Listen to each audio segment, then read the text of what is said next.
Hey ho everyone, and welcome to this in-depth review of the black and white Ubers games from week 6 and 7, I believe it is, of the Ubers Premier League XII. And with me today is Hack, as always. Yeah, it's gonna be exciting, and as you say, game week 6 and 7. We're covering half of the games. Yeah, so you have made a selection for these, and I'm excited to see how good these games are. The matchups do look Mm. pretty interesting from the team preview and also by the players. So, starting with the match between Dovah and March Fires. Uh, Mm. the So, Sand team is something you don't see every day. That's definitely interesting. mhm. With Excadrill, and is that Sand Force Landorus, or is it also played with Sheer Force, even in the Sand team? Yeah, so it's generally the niche of Landers Incarnate is that it has the 100 base speed and runs a Choice Scarf set to get the jump on Choice Scarf Genesect, which is 99 base speed. And then you obviously have this sort of great typing, um, which is really useful for a sand team because it sort of checks Groudon, and it certainly does run. I've never seen sheer force. You certainly see the sand force, and it has really cool U-turn, of course, as well. So a lot of cool stuff on Landorus. Complements Excadrill quite well too. They pile up on the same similar checks, like Giratina O, to sort of chip them a little bit. So March Fire looks quite standard for stall for a sand team. Yeah.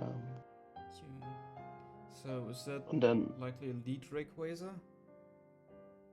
it could be a lead Rayquaza. I mean, it could lead either way. It certainly depends on the scout, what you expect from the opponent. There are many variations here because, as you can tell, it could be Life Orb Rayquaza, Sword Stance Rayquaza also works, and Lead Rayquaza also works with Choice Band Tyranitar particularly, and going like something like Stealth Rock, Arceus Ghost. But there are variations with Arceus Fighting as a sort of general Arceus Normal check. So there are a lot of different variables at play here. It's hard to tell from preview exactly what sets there are. Yeah. Um, and anything you'd like to you note with the Dovanir team? It looks like fairly standard offense except for the Salamence, but last time you also said something about the Salamence that it's pretty good with Moxie, either with Choice Scarf as a cleaner or Dragon Dance as well. Uh, I've certainly been a big fan of Moxie Dragon Dance with max speed and 3 attacks on some teams these days. I think it has a pretty favorable matchup into. Of course, again, outspeeding Genesect at +1 is always good, and then has the coverage for Ferrothorn and Tentacruel Rain teams to sort of break them. Not huge on the Choice Scarf set. I think Dovanir's teams looks very weak to Genesect, even though you have maybe the Choice Scarf Salamence, because you don't really have an ice resist, and so I feel like a special Genesect would just yeah. lock into ice versus this, and it would be very rough for you to counterplay that. Honestly, Darkrai doesn't help the case either because it adds very little defensive value to these hyper offensive teams. It really is there to deter Arceus Ghost, but at the same time it creates a sort of, let's say, defensive liability target because it's O-code by so many things. So it adds a lot of weaknesses too. Also, seeing the team preview, I'm not quite sure what type the Arceus of Dover is. An E-Killer would make sense. Uh, Mm. Ghost Sea it probably isn't because there's already a Giratina.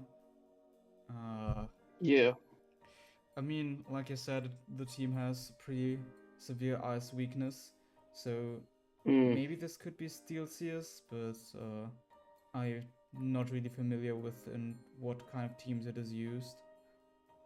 Yeah, Steelseries is generally not used much on on Sun teams because you kind of lose out on the disadvantage of checking Latios Yeah. because Hidden Power Fire suddenly destroys you. But at the same time, it's not unheard of. So you could definitely keep a lookout for RC Steel, but most generally RC is normal. And of course, we have to mention, of course, that the Ox attack generally runs a Spikes lead set in Black and White. Never really runs Life Orb set. Yeah. So yeah, let's get into it, I guess. Darkrai into Landorus. So, would this be a choice? No, a Focus Sash Darkrai since it leads off, or what did it really expect here as lead from March Fires? So I expect the Landorus lead makes a lot of sense because you can U-turn on the Deoxys attack lead when it spikes, and then U-turn into Tyranitar, so that Sand takes out the Focus Sash. And even if it's like superpowers, you probably maybe have Chocolate Berry on the Tyranitar and live that, so it's fine. And of course, it stops the Darkrai immediately. I mean, stops. It doesn't kill Darkrai, granted, but your Darkrai gets immediately chipped a lot. So from Marchfire, I think the lead is pretty straightforward here. It was honestly very hard to punish this. And then for this composition, and then for Dovanir, I don't know. I don't know. It seems very hard to lead. Honestly, I felt like I sort of feel like maybe you just spike lead anyway with the Ox attack and get your spikes immediately and then play from there. I'm not sure about the Darkrai lead. Yeah. Could also get the Groudon in right after the Deoxys faints and get his own weather up that way. Also put pressure Oh on. yeah.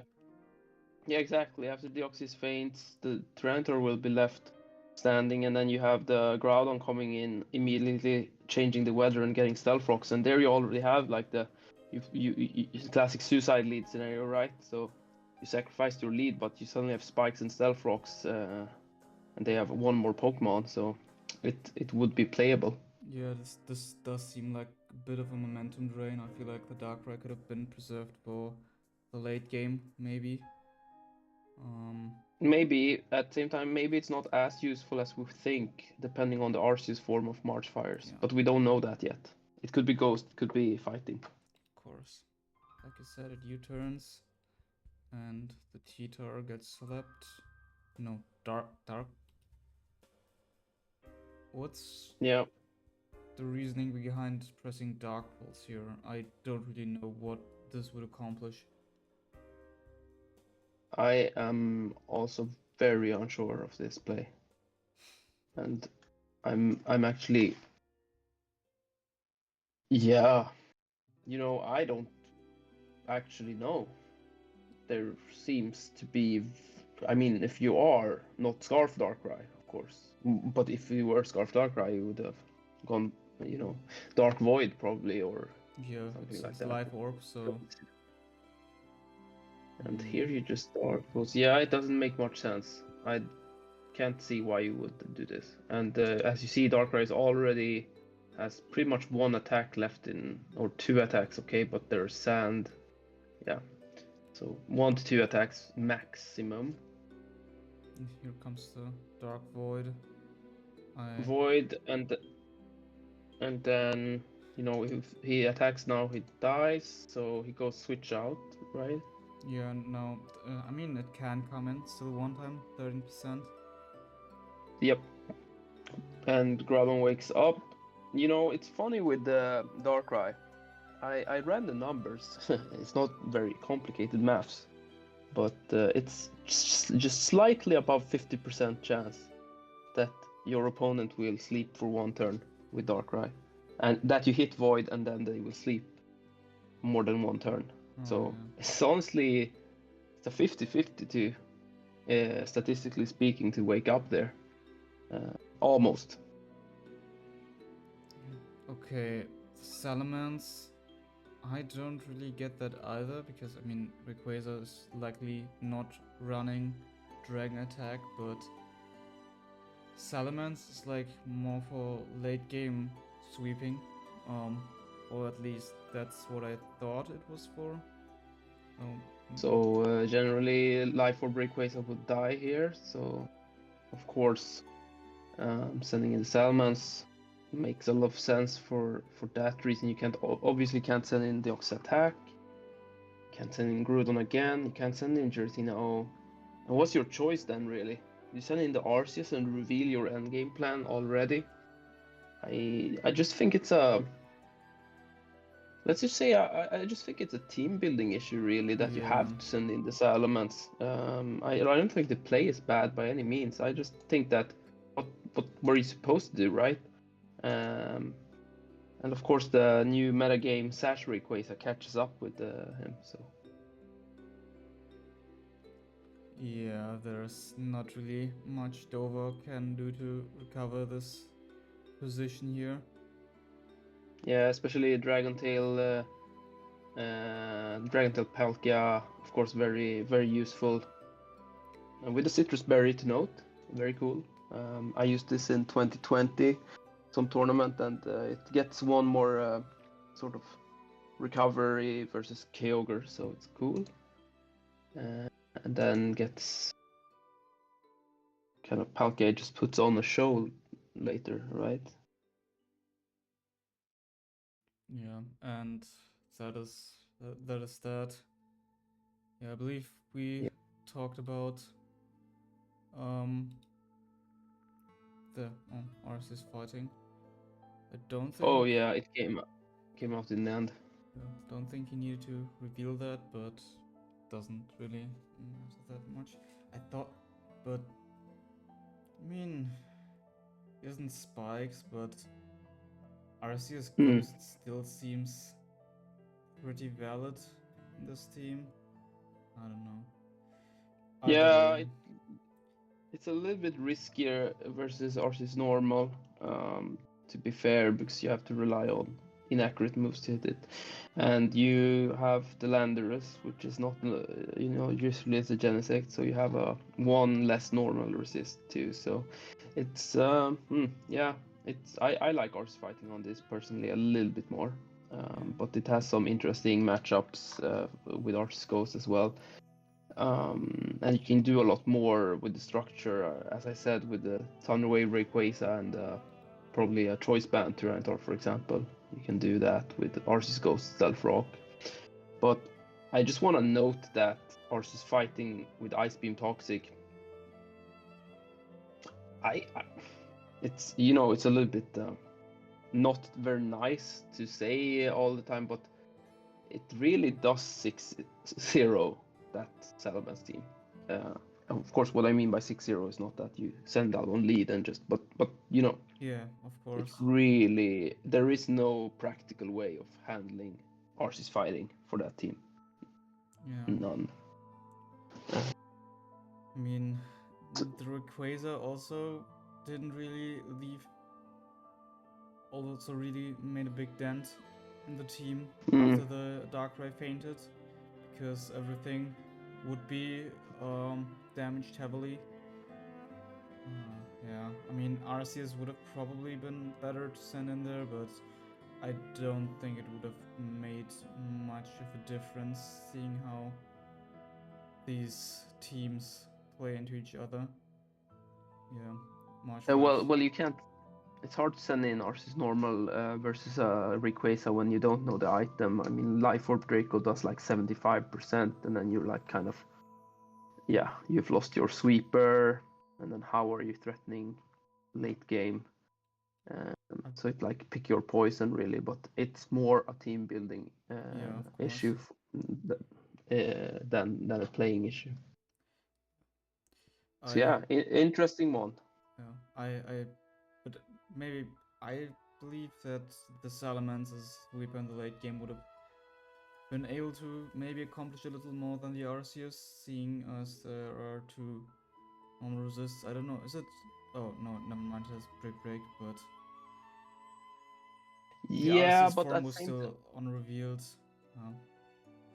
Yeah, but at the same time, a +1 Salamence, even if you're +50, No, but if you're +6 with Salamence even, I mean you have the Sand Excadrill outspeeding it and killing it after Stealth Rock, so Yeah. see it's gonna be very very tough to sweep, and RC Fighting also stomachs a +1 hit pretty easily, so Yeah, okay. yeah, I don't know. Yeah, then it makes a little more sense.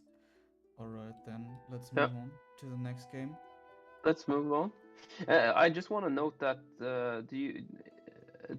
I think it's I wanted to include the game because I think it's very instructive in how these Excadrill Sand offenses can be really effective versus Sun offenses, right? So Yeah. you saw, if you, I don't know if you agree, but there was sort of this ever looming threat of Excadrill Yeah, of course. in the back that you sort of, once you had to sack Groon on health on versus Palkia, it sort of became very apparent that Giratina becomes very pressured, and Excadrill usually is really good versus these teams. So that's what I wanted to showcase here, that how you can really, if you're troubled versus Deoxys speed hyper offense or Deoxys attack hyper offense with spikes, this is always a favorable pick for you that you can play with Yeah. in this tier. Put into context, that also makes a little more sense why I didn't go into the Arstis immediately, because after taking the Draco it would have been able to be KO'd by the Excadrill. The Yep. threat in the back. Alright. Yep.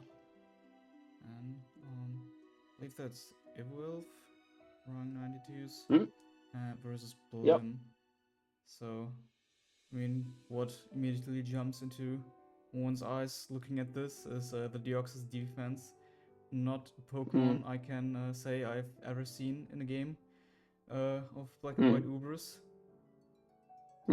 So, what could its potential purpose really be? Why would it be used over like anything else? I mean, it is more tanky than Deoxys speed, of course, and Blim, of course, looks like it's a bit more on the bulkier side, with also Lugia right there. I don't know. Yeah. Yeah, I'm just gonna say that for me, it's sort of self-sabotage if I'm being not so nice about it to run Deoxys defense. You sort of gain another Darkrai weakness, right? So the main draw of Deoxys defense is spikes. But to use spikes in this tier, you need to add a spin blocker, and then Blim also added the Lugia. So now suddenly he added 3 Pokemon super weak to Darkrai. And to compensate, it probably has to do something with Arceus. And as you see, the Kyogre or Dialga could be scarfed, depending on if the Arceus is Stealth Rock. Dialga could be Stealth Rock too. So but I just think you lose so much early game momentum. And I guess you want the bulk because it's sort of nice versus a Latios or some Dragon types, right? You can Thunder Wave them maybe, but same time, it's not really that great versus the Dracos of the tier. Yeah, I mean, the defensive capabilities Deoxys defense brings to the table are really undermined by all of the best Pokemon in the tier, I'd say. I mean, Arceus goes, it's weak to that, it's weak to taking a U-turn from Gensect. It can't really do much into Kyogre. You've also mentioned Darkrai, there's nothing much to do there. I don't really think it is able to do much with the bulk over like speed or anything like that. I mean, in a tier where where spinners are rather rare. I mean, Fortress is a thing, but you have ghost types to block that. I believe it would probably be best in most cases to just be effective about setting the hazards and then try to keep them up instead of going for something like Deoxys defense.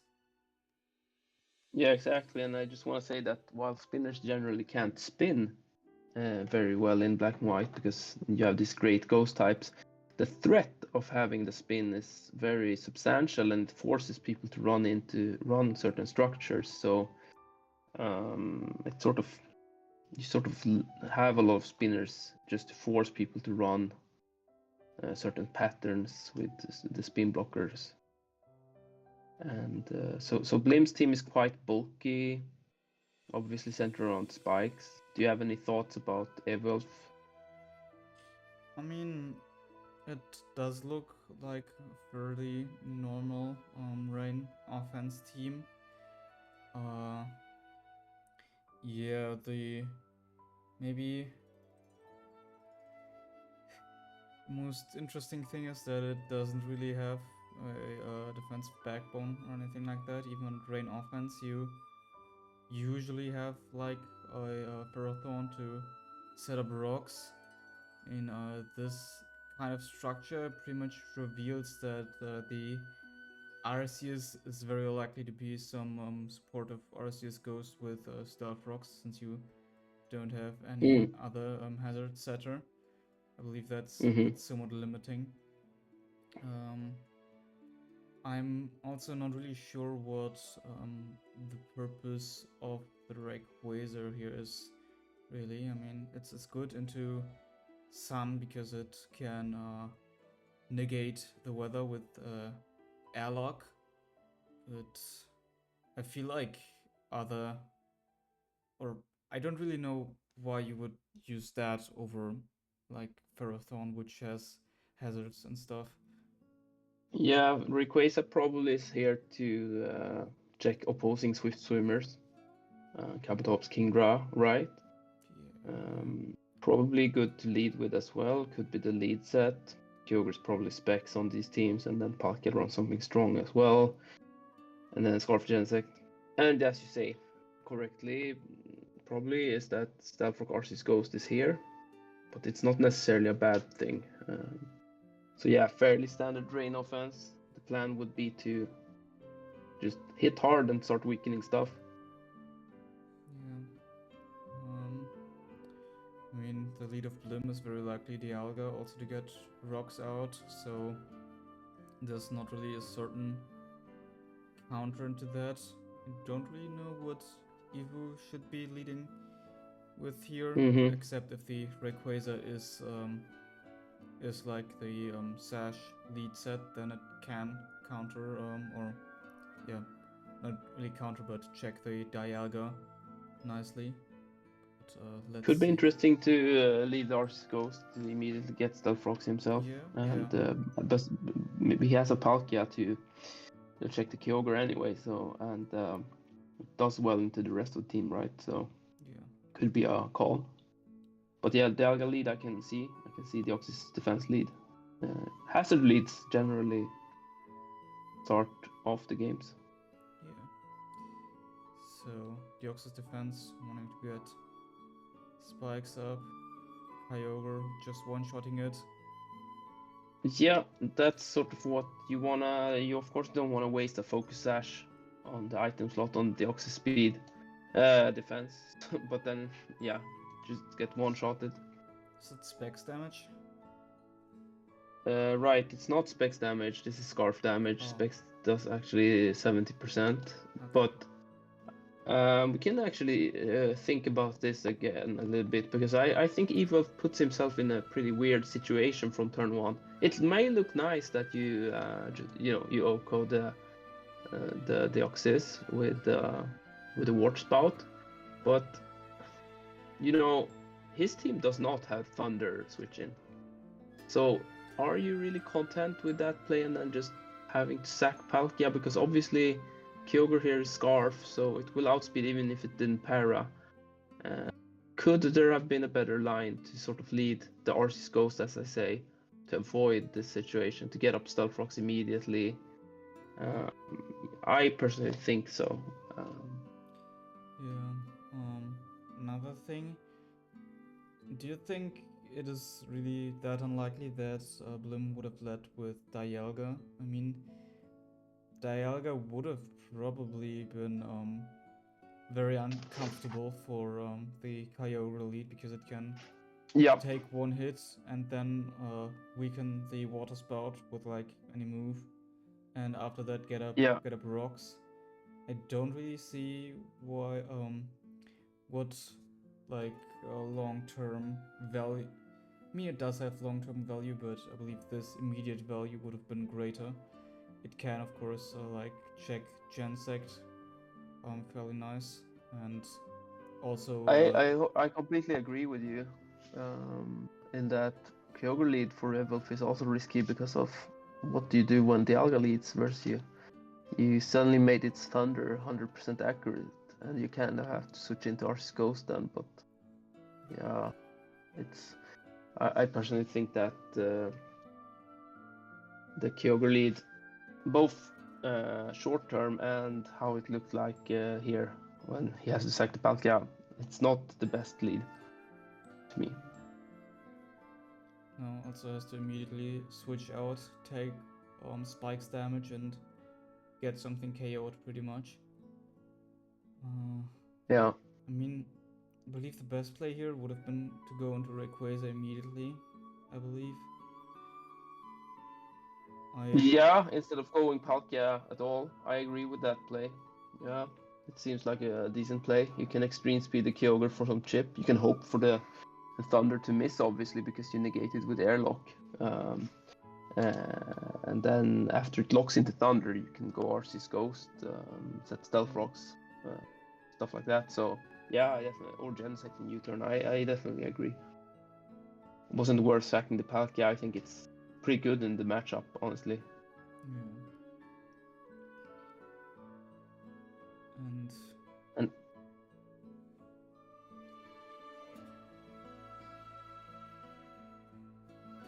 that also looks like an uncomfortable situation. Oh, alright, yeah. Getting the Thunder Wave on it is quite nice there. oh yeah, certainly. And I believe here Evuelf gets a lot of para access versus the Lugia. But I want to note that he obviously gets a very lucky, and I thought about this a lot when I picked these games, because obviously there's always hacks in Pokemon. You can't really go without. It always happens that some player gets more lucky than the other. But I also think that I'm not sure what the plan here is really. Why was it really worth staying in with Lugia against an Arceus Ghost just to get a Toxic off on it? You know it's support Arceus Ghost, not gonna sweep you. I don't know. You could have gone Dialga and just gotten rocks. Now you sort of, even if you didn't get that unlucky, you would have still had a unfavorable matchup against Arceus Ghost with Lugia, of course. Yeah. And as we see later here, he also has to refresh Arceus Dark, basically stonewalling this Arceus Ghost. So, I mean, was it really worth it? it's a little crazy that the situation looks still somewhat favorable for Blim after Evo got three turns pretty much, 2 paralyzers and 1 toxic miss. Yeah. So this of course is like pretty weird situation. Now there are 2 hazards up, everything will take a lot of damage. No rock resist even, so everything will take 25 coming in. The sash of the Rayquaza is also broken now. I mean, it's pretty much revealed since it doesn't have Life Orb. Yeah. So, what is really the purpose of Arceus Dark? Why would one bring it?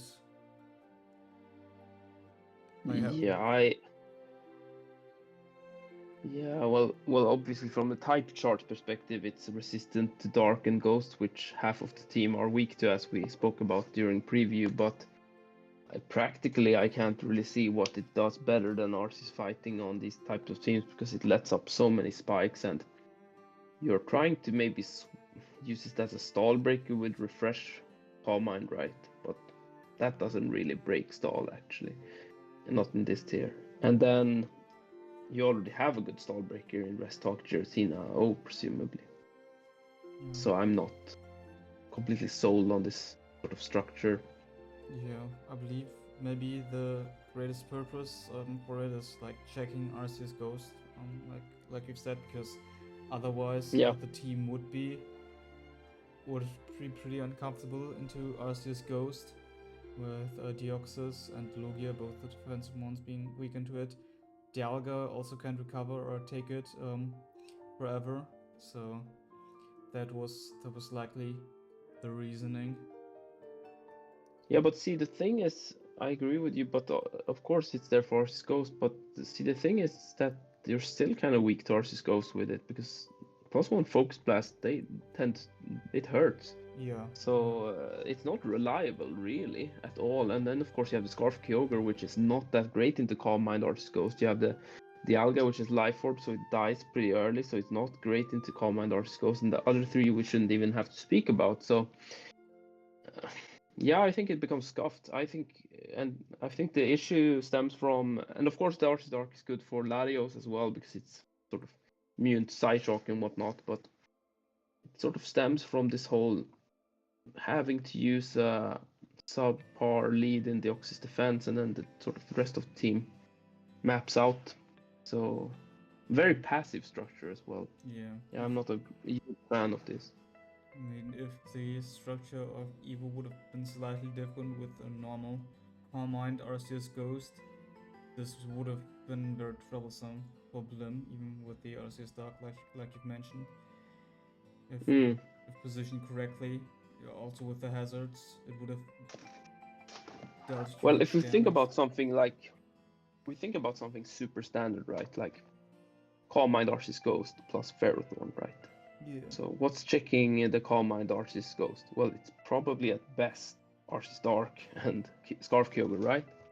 But Ferrothorn just eats those and gets up all the hazards, leech sheets and whatnot. So it really seems troublesome, and that's just a very, very, very standard pairing. So Yeah.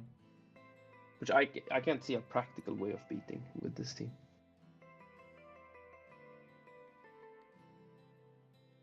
So what we could maybe also talk about is what is really the purpose of Lugia over like one of the Latis? Well, Lugia is at least a win condition in the sense that if you get your layers down, you can sub on Ferrothorn pretty freely. Well, not exactly freely though, because Gyro Ball actually breaks the sub, but you can probably sub on the Ferrothorn at some point and starts to win there from there with Whirlwind and with hazards. That's sort of the main purpose. But yeah, and also I think including a Lati, which I kind of like in a sense, but it's also quite weak to E-Killer. Yeah. So I don't know, but it was yeah, good analysis I think. So It's good to ask. yeah. So Exeter and Gensect is also not very common. I also believe I haven't seen that before. So it's like Right. U-turn, Ice Beam, Iron Head, and X-Scissor, I believe. Yeah, presumably something like that. Obviously, Iron Head is gonna be there if you're running physical. So the reason for X-Scissor, which was used at least a year ago by Kebabe in one game, is that, you know, since hazards are sort of constant in this tier, you want to U-turn around, but sometimes you feel like maybe I should just stick around, right? So I don't take extra hazard damage. You're in versus a Latios or something. And you, of course you can U-turn and kill it, but you maybe don't want to take that extra spikes damage, right? So you lock into X-Scissor as they switch, and maybe they don't have a good resistance, so it's fine, you know, and then you take less hazard damage. That's the logic if I make any sense. Yeah. I'm just And I think this comes into play here, right? we'll Because see. he avoids hazard damage by locking into X-Scissor. That's I think.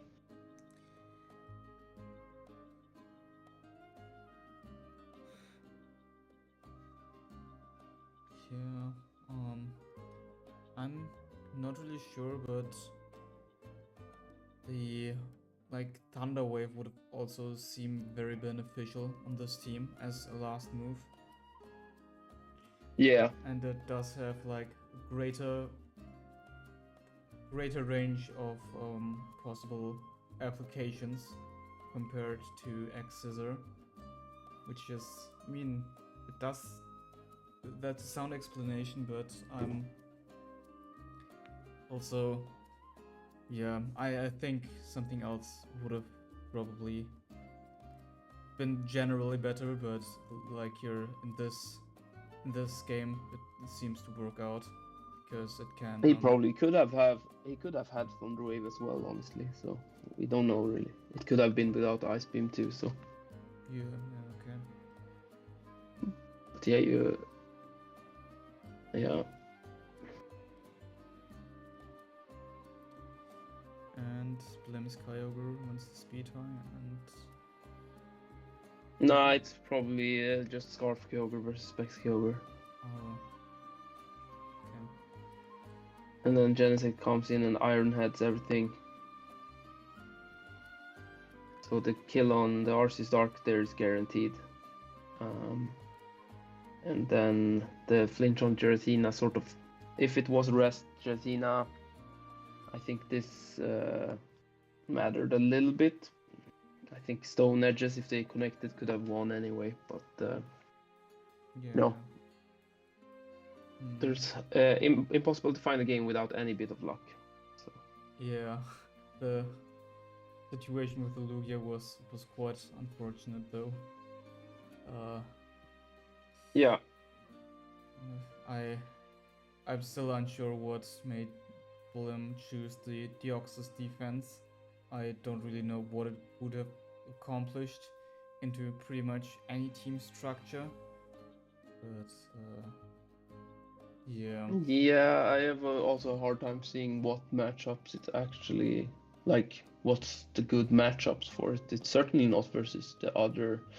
I mean, you can run something Yankee like Magikarp, right? But again, then why aren't you not just running the Oxy Speed or something? Because versus a standard Rain structure with Tentacruel, I don't think it's that good. And then versus the Ox Speed, not that good either. So and obviously terrible versus the Magic Bouncers. Yeah. Mainly like Gensect is on pretty much every team. And if it's just like for Deoxys for Gensect to come in and then press U-turn, something has to come in and get chipped. Even worse with hazards up. I feel like it's a momentum sink. Yeah. But then. Oh, agreed. So next game, I guess. Yeah. So that looks like fairly standard rain defense versus rain offense. The only the choice that looks most odd probably out of all these is the normal Giratina. I mean it's a bit bulkier, but it also loses out on Levitate, but it does get leftovers. Yeah, as it's usually with Kebabe, you can't really guess the structure, but there seems to be some kind of rain stall here, right? So, and the Arceus is hard to guess as well, but it's certainly some kind of support stuff or something like decent bulky with recover. Maybe something with Stealth Rocks, probably not Ghost, but you know. And Shitrock Enjoy run some kind of rain offense with Ferrothorn and Arceus Ghost to get Stealth Rocks, Spin Block, Scarf Genesect, and Specs Kyogre. So fairly standard stuff from Shitrock Enjoyer. Yeah. I wonder what is really the benefit of running Kingdra over Kabutops? It seems like Kabutops has a greater move pool and is able to hit other Pokemon more efficiently. I believe this Kingdra probably tells us something about the Kyogre and Arceus set. So I guess the main reason since I'm his teammate and I helped him with the team, Kebabe is a huge fan of Kabutops, so wanted Kingdra to sort of go. It's slightly faster than Kabutops in rain, right? So want that to sort of. Obviously, it doesn't work out here because there is no Kabutops. So that's a main reason. And then Kingdra, interestingly, has that great 4 times weak resistant to water. So it can come into Specs Kyogre once, which Ferrothorn can't, and then fire off an attack, and that can be useful sometimes. So Yeah. it's mainly the speed advantage and to an extent also that typing that you can try to leverage. Yeah. Yeah. I believe the Arceus on Shitrock and Jora's team is pretty certainly Arceus Ghost on Kebabe's team. Yeah. I'm not fully sure. I mean, Arceus fighting would look decent. Um, Extreme Killer as well. Yeah, maybe not Extreme Killer so much on stall, but fighting for sure. And steel is obviously, and stuff like electric probably even, but it's hard to guess. But fighting would be my guess as well. Yeah. So depending on the Kyogre set, I mean, the Kyogre would have to put in a lot of work to break through this. Otherwise, I think this is mostly favored to Kebabe. I believe the Giratina is also just Rest Talk with Raw Dragon Tail, or Mm-hmm. yeah, Wisp instead of Raw. Not sure. And Oh also yeah, I agree. It's a very good analysis. That Kyogre has to put in massive work because nothing else really likes to play against stall. But I also want to flag that, if he has Stealth Arceus Ghost and Ferrothorn with spikes, he will get max layers. So he can probably get a lot of layers up and maybe threaten that way. So we'll see. yeah. Also, you said earlier that you wanted the Kingdra for the potential Kabutops, but Hmm. with Ray also on the team, is it really necessarily to check Kabutops twice like that? Yeah, but it is a lead race, so Oh, it might not last until the end game. But you're right, it's a little bit redundant. yeah. So Let's get let's into it. let's see how this plays out. Lead Rayquaza, like you said, Kyogre coming in, setting up the rain. So immediately, yeah, and immediately there we see that Rayquaza airlock goes before Kyogre's Drizzle, so we know that Kyogre is actually not Scarf, which I think Shitrock Enjoyer is quite surprised about, because if you look at the Kebabe structure, you'd certainly expect the Scarf Kyogre, right? Yeah. But it is evidently not. And then he simply goes for Draco Meteor and does 7%, which also tells him it's not special defensive Kyogre either, because that would have taken much less. So this is a physically defensive Kyogre. And when you look at Kebabe's team, that sort of makes sense in a way once we know the entire team. But so it's physically defensive Kyogre basically. Um, I don't know, and avoids the burn with Rayquaza. And then Shitrock gets into Ferrothorn on the rest turn. Gets Power Whip off. That does some damage, but it's Yeah. And Power Whip has become a more common choice again over Gyro Ball because of its consistency in hitting Rest Talk Kyogre mainly. But also good versus Tentacruel here as we see. But Kebabe it's took notice how Kebabe took the earliest opportunity to get up Toxic Spikes because he is scared of the Specs Kyogre. So yeah, yeah. and the Kingdra to an extent, but not that much. None of Shitrock and Joy's Pokemon can learn Safeguard, right? No, it would be a wasted slot on something like Arceus, of course, so which learns it, but Yeah. yeah.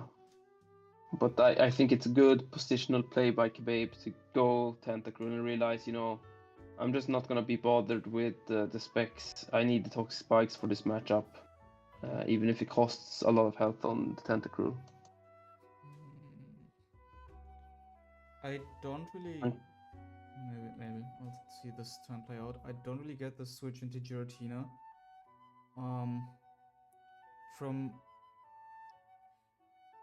I'm thinking from this position, it would have probably been good play from shitrock and Joy to go into the Arceus and block the rapid spin by Tentacruel with also the Leech Seed up, and knowing that that plays a possibility. Getting Giratina into potential Arceus Ghost does seem like it would leave you in a disadvantage. I'm thinking maybe there was a prediction for switch into something else, but then I don't really know what that might have been. Yeah, I mean, I certainly like your reasoning here. I think the main thing that stands out is that Tentacruel has gotten one layer of Toxic Spikes down, so you probably want to take that layer with the Arceus Ghost, because if it gets 2 layers down and you're forced to take the Toxic Poison, it's gonna be very hard for you to stick around with the Arceus Ghost. So I agree with you that switch to Arceus Ghost and Spin Block, but also taking that regular poison would sort of leave you long term much better. Yeah. Yeah, I believe that And the as best it play would turned out, go on.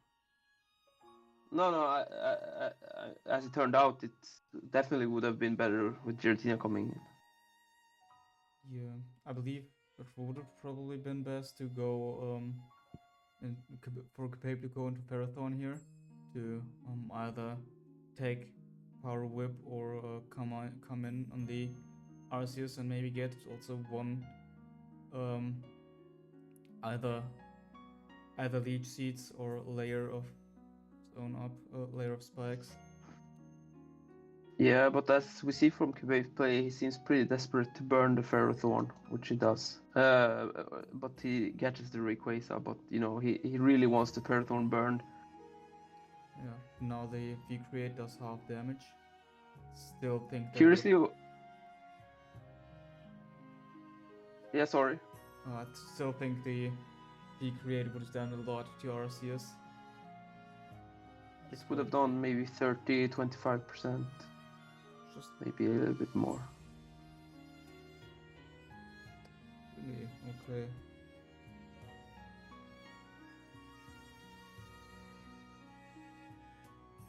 Yeah, and then Kebabe reveals our steal, obviously, so. Yeah. Now this situation does Stealth Rock Ferrothorn. Yeah, Kebabe goes Stealth Rock Ferrothorn. Gets up those rocks. I'm not a big fan of that set.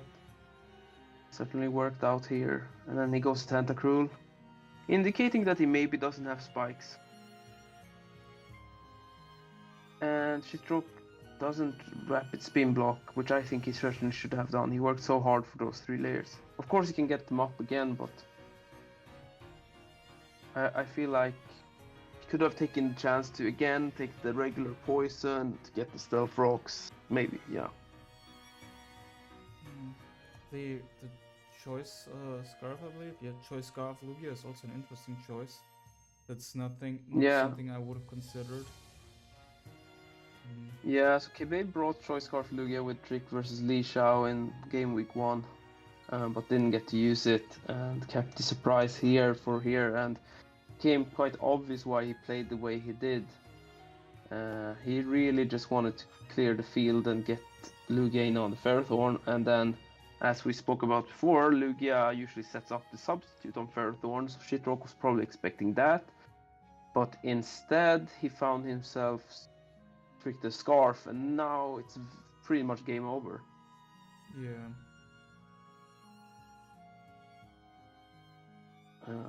As Babe will outstall. But I think at some point shitrock should have gotten up Stealth Rock much earlier. Personally. I think so. Yeah. Arceus taking a lot of damage here.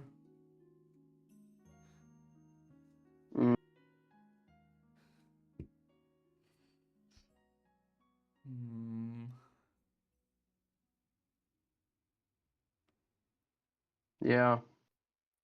So the trick Scarf Lugia really did put in the work here.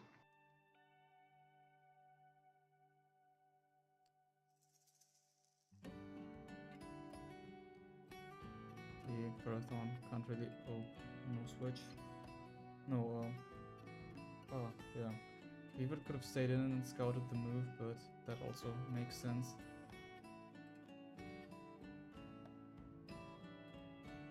This one is Thunder Wave.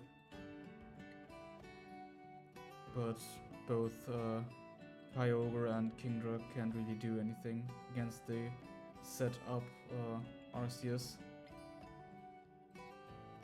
Yeah.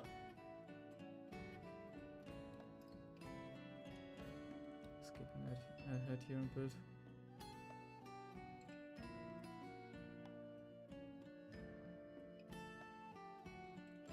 Yeah, and it ends up with RC Steel actually just pretty much sweeping the game. Yeah. Now the Kyogre does actually do more than I would have thought. Yeah, and this is also to physically defensive Kyogre, as we said before, so yeah. The reason I included this game was sort of it's very instructive to see how a rain stall can be very good into rain offense. So the toxic spikes obviously, but also you had to have something in rain stall to cripple the opposing Ferrothorn, which Kebabe had then. So it was smartly done. Yeah. The Kyogre couldn't really get into the position to break all these walls, and no. Yeah, and then when the Ferrothorn got crippled by having the Choice Scarf tricked, there was really no coming back from that. With the Toxic Spike up as well. Yeah. Yeah, and I just want to note also that we trash regularly Stealth Rock Ferrothorn, right? But I think, and that's because it's a little bit fishy into certain magic sound structures with Chatu mostly.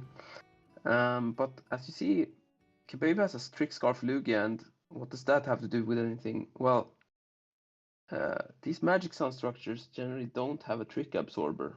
They run always E-Killer Arceus.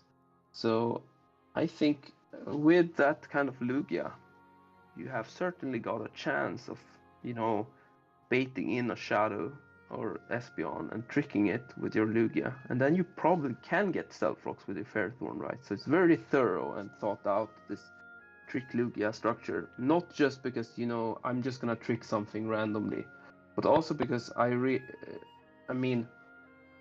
there's this realization that if you do one thing, you have to compensate with the other thing, if you get what I mean. So by including the trick Lugia, it's safer to use Stealth Rock on the Ferrothorn for Kebabe. So I very much like the sort of the choices there. Yeah, it's a very interesting structure in general. Yeah. And he PM'd me later and saying that Giratina was also scarfed. So obviously had to troll us all. So. Right, then we have one more game between Evuelf and Monai. And right off the bat, very unusual team. Hail's not a condition you see like anytime at all, pretty much. No. Rexpizar is not really bomb is not in English, my bad. Not a great Pokemon, I'd say, but I'll also Cloyster. Right. And the reason why I included this game for us is because at the time of the series, the score was 6-5 to Evuelf's team, the Dracovish team, and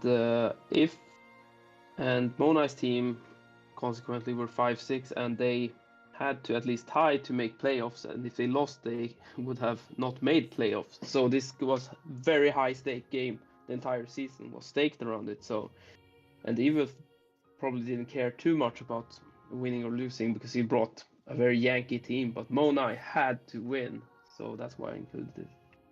Yeah. Also, would you call it magic hail with the Zato still keeping the rocks away? Like 5 out of 6 months are have a rock weakness. So if the rocks ever get up, it's looking grim. Yeah, it certainly seems that way. So I guess we'll see what happens. Yeah. Obviously, yeah. The Suicide Elite matchup of Deoxys Speed versus Cloyster. I believe Deoxys Speed wins that, right? Usually, it really depends, but there are so many takes on that. But Cloister could win it. Deoxys Speed could win it. It really depends. So let's see. It's notable, of course, that the rapid spin blocker is Giratina O here because it's weak to Cloister, right? So even if you get Stealth Rock, you might be able to pressure the Giratina. Yeah. So I get the Dialga choice for the potential Cloister, but what does the Kyurem do here? Potentially OHKOing the Dialga if the Dialga doesn't have a good spread. And it could OHKO with Focus Blast, to be fair, even if it had a good spread. So, yeah. So Evuelf was probably expecting Dialga. And because he has a Shadow to take care of the Deoxys Speed anyway. And right. that turn. Yeah, immediately get up Stealth Rocks, which is crazy if you think about it, because if you have Draco, you might as well just kill the Kyurem White, and then probably you kill the Shadow on the switch in. And I mean, you can probably set up Stealth Rock with the Custard Berry later too, so very extremely risky play from Monai. Extremely risky from. Well, Evuelf maybe could have risked it even more by going for Focus Blast, but I think he was quite okay, honestly, with this. I mean, it sounds really dumb when you get Stealth Rocks up, but as we see, he might be okay still. Custard Berry does activate. Yeah, and he goes to Lars Fighting to take on that, and just smart. That was not something I expected. I really expected the Deoxys Speed to be like the Suicide lead, but apparently Dialga was supposed to be the lead here. Well, I think it's more a matchup thing because he has the Cloister and the shot to get through with the Deoxys Speed, so he probably feels like that won't make any progress, right? Yeah. And a very good Thunder Wave on the switch into the Kyogre, by the way, on turn 3, and then recovering Darcy's Fighting on, weirdly enough, on a Scarf Kyogre that locks into Surf.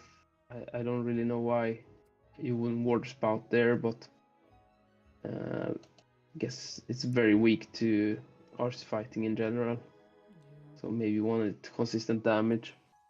And then a very weird Magic Coat, I would say, because, well, I mean, I don't know. It doesn't really do anything. And then he spikes on himself, which I think it's sort of game losing. I mean, or game losing, but it gives Evuelf a way into the game, this spike, because I feel like he's, let's say, he's chewing too hard, or what is that saying? Well, it's basically yeah, bite of more than you can chew. Exactly, that saying. So you already have the Stealth Rocks right with the Alga. You should be happy with that. And if you just don't have the urge of clicking spikes, your opponent can't really get spikes either, right? But now you suddenly gave the opponent spikes, which is sort of gives Evuelf a way to get momentum into the game. So I'm not sure about that.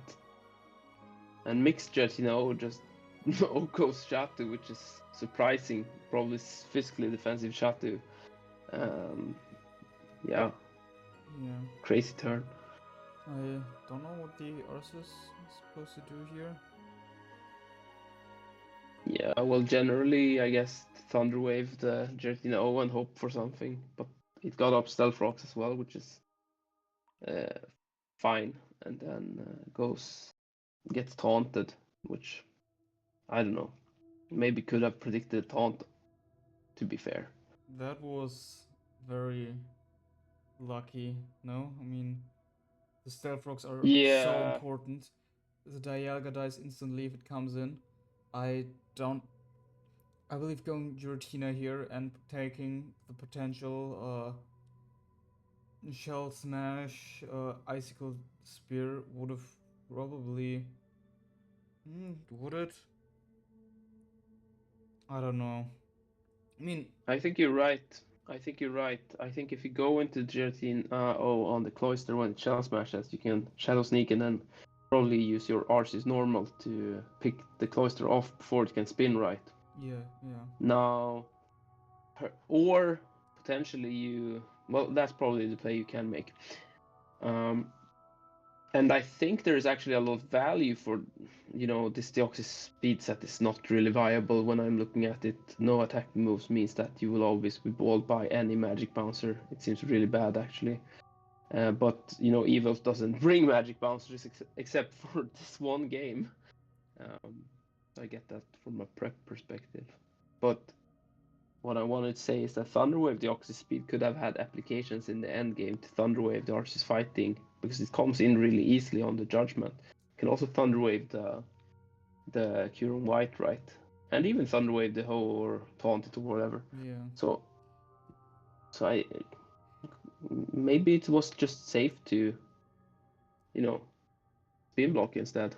Yeah, I believe if that spin got off, the situation would have looked like really bad for Monai. Or not maybe not really bad, but like giving up so much advantage. I don't think the Thunder Wave was the correct move here. No, but I mean, for sure the game is over if he spins. I mean, it's let's not beat around the bush. I mean, Ho-Oh and Aboma Snow even, they both sort of like just ruin the entire show. So yeah, certainly would have been over. Mm, Yeah, could have also spin blocked like that with the yeah, Dialga potential, getting KO'd. potentially, yeah. Potentially, yeah, but then you have to maybe calc if your Groudon kills the Cloister at -1 at 75%. Maybe it does. Depends. But you can also go into Giratina and Draco after. So maybe just spin blocking with the Dialga was super safe actually. Yeah. Well, by sacrificing the Dialga, of course. Also, if the Deoxys had like Psycho Boost here, the Cloyster couldn't have done that. I mean, I'm pretty certain that the Psycho Boost would have Mm. KO'd the Cloyster, right? Yeah. Well, you should always have an attacking move on any Deoxys speed set because however much you want to prepare for certain opponents, it's always useful to have an attacking move on it. Okay, it doesn't look like much if you have Psycho Boost into like an Espeon, because obviously it's resists Psychic, but you still break the Sash, so it's something. So yeah, I always say that you should use an attack move on any Deoxys speed. Yeah. I believe at this point there the Monai can just go into the Arceus and come from there. That seems risky. Was that? But probably was the only choice. Yeah. Will it OHKO the Arceus fight from here with +2? No, Yeah. no. But if he extreme speeded, our fight would have come into a +0. Equally right, so. And that probably does more damage than the Ice Beam from Kyurem, so he had no choice really. Couldn't you So wouldn't have Giratina's Shadow Sneak killed from here? from 16% on the Arceus fighting. This was 18. Seems no, 18. No, I say no, because E-Killer only did 50%, and Giratina is most likely not max attack, right? And this seems really bulky, honestly, to take 50% from +2 extreme speed. and But I'm sure they counted it though. the rock slide hits the hole. I think that will be game. Dragonclaw that also does a trick. Yeah. Well, the critical hit, as we saw, Evuelf posts his set in the chat, which is physically defensive hoe, which lives the Dragonclaw. So if he had gone for Roost, perhaps a few times, and at some point Monai will Sword Stance again, and then he will Dragonclaw, and then Ho will kill the Groudon. And then Giratina O comes in, and Drake goes to Ho, which kills. And we calced this all yesterday, the Ubers community. So I say Monai could still have won, but it wasn't 100% certain. Yeah. So. But probably actually won still. But there could have been some predictions. Yeah, I believe the greatest misplay was still clicking Thunder Wave on the cloister. That had very well, little it chance. worked out. What was the chance of it working out? Yeah, of 1.9 course, times, very little. Times 1/3. That's not so much. No, it's simply a 25% chance of that working out. So yeah, no, it was certainly, but it was certainly a fun game, and the Alga Clutch playoffs, very dramatic style here. So, but I think it's a good game to showcase anyway because of the sort of how you can see how certain set choices on the Deoxys makes a lot of things harder sometimes. Yeah.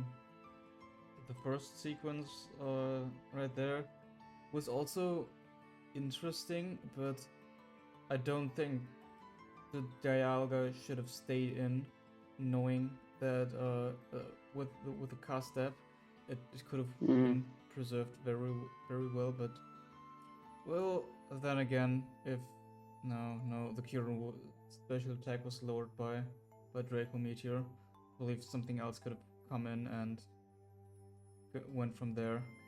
I don't think using the cast step right here was the right play. Yeah. Right, you're right, but yeah, considering how useless the Deoxys Speed seems without an attacking move versus Shatu, yeah, I'd probably say you go Deoxys Speed then on the -2 Draco. Yeah. Yeah, I agree. Alright.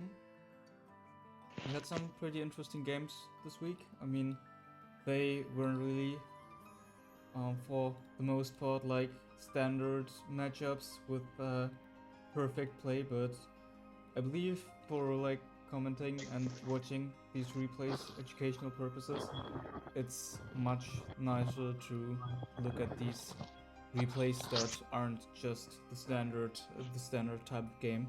We've already had those kinds of games in our previous videos over this tier, so definitely a nice selection to see. Also with Sand, which we haven't seen before. Yeah. So the last Rain offense versus Rain defense we covered, it also went like this, but the Rain offense had the better matchup, so it's interesting to see how little tweaks to the teams can change a lot about the matchup, even if it's usually advantageous or disadvantageous. That like the change of 1 or 2 Pokemon can flip it really over. Lastly, one team with a structure that isn't really that common, but yeah, for sure. So which teams are moving on into the playoffs? Is there a post for that? Yeah, so it will be Dracovish, the Voyagers, my team, Drizzlers, and the Algas. And the matchups will actually be the same as last week, funnily enough, for the playoff teams. So we already. So we had the Voyagers versus Drizzlers. Obviously, we didn't have to. We could. We didn't really care because we were already in playoffs. And then in the other matchup, Dracovish versus Diagas, Dracovish didn't really care because they were also already in playoffs. So we'll get reruns of those weeks. Yeah. For Black and White, does that mean Shitrock and Joy is playing again, or are you playing this time? No, it will be shitrock versus Blim, and it will be Evuelf versus Monai once again. So. And then Evuelf versus Monai again. Yeah. So Yeah. this time, hopefully, two or at least one more competitive team and a better set on the Deoxys. But definitely interested to see what these matches for the playoffs are going to look like. I believe for this week we are going to do one video about Scarlet and Violet and maybe one about Sword and Shield as well. And I believe from the playoffs we will cover the best of 3 matches because those are usually so long we couldn't cover more than 2. But yeah, that's pretty much it. Do you have anything else to say? No, not that much. With some fun games. Yeah. So thank you for having me. Thank you for being here. And for that, bye-bye. Bye.